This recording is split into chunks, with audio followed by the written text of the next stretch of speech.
I must have the cut DVD because it's missing some gore footage. What kind of witchcraft is this?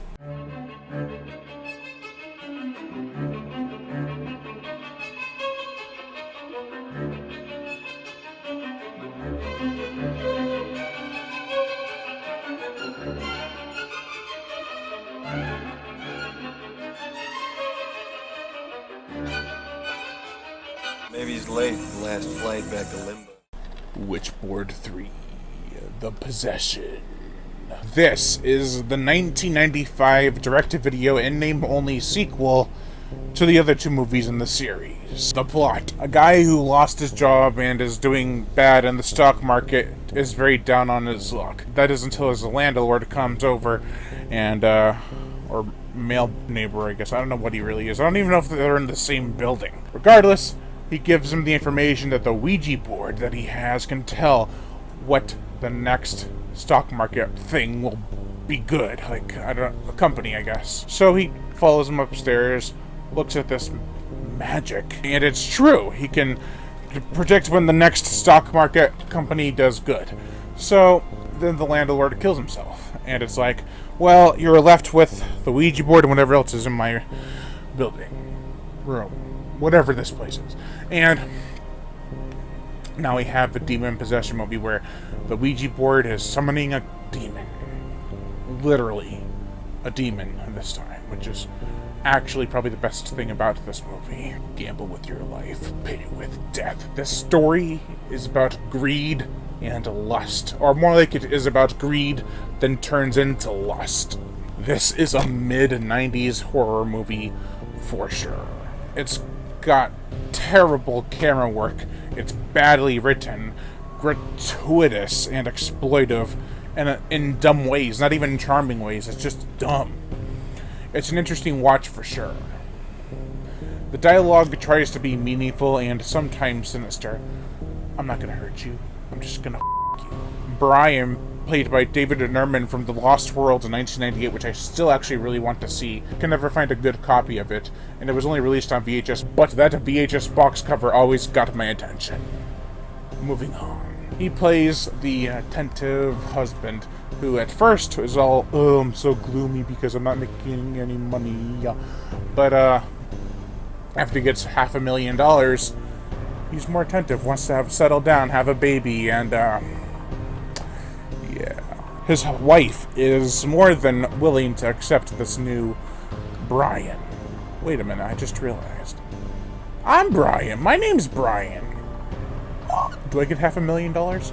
But Julie, his wife, is all about this, and she's played by Elizabeth Lambert. She doesn't really find out what's going on until like the last 20 minutes. It feels really rushed at the end. Lisa, played by Donna Saracen, is the sensuous, lustful friend to Julie who is in the movie. She works with her at the museum, so she knows all about this ancient stuff, kind of like Julie does, and she knows about Ouija boards, which she told Brian about, so he knows some stuff about it. It's all connected. Francis, played by Cedric Smith, is actually pretty creepy. He's a decent actor. He's probably the best actor in this movie. He kind of looks like Reggie Bannister, but he has that look of a guy who's seen a lot, done a lot, lived up a lot. Dora, who's Francis's wife in this movie, is played by Donate McKay. She is only in like 2 scenes, but she serves the purpose of making things awkward at a funeral and giving Julie a medallion to help her fight the evil. This is a love and growth as a couple story, but the sex and passion is put in the forefront over well-written dialogue and characters. So much lust.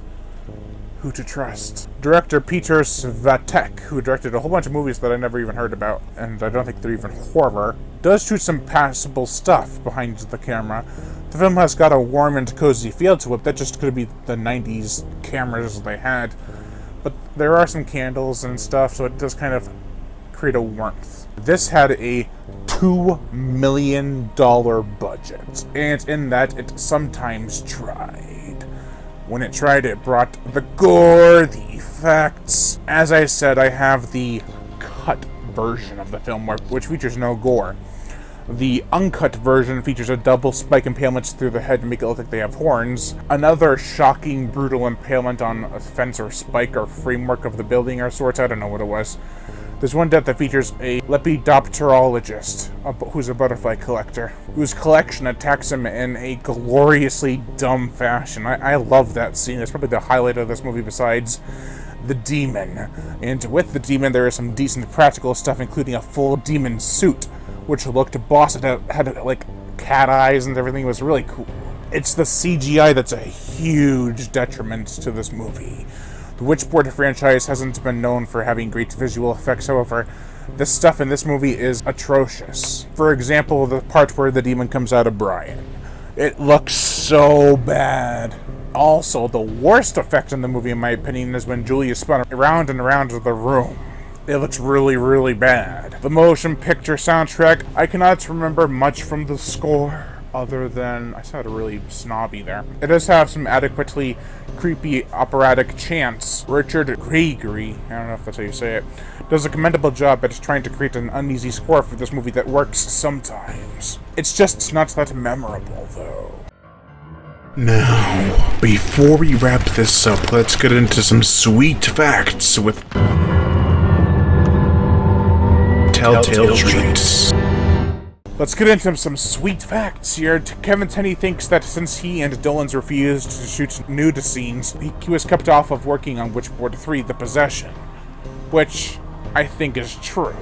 Lead animator for Buzz Image Group, Gunnar Hansen, no, not that Gunnar Hansen, worked on this movie. Now, I don't know what's more shocking, the fact that I'm grasping for straws for info, or that there was at least 2 Gunnar Hansens in the industry, in the horror genre.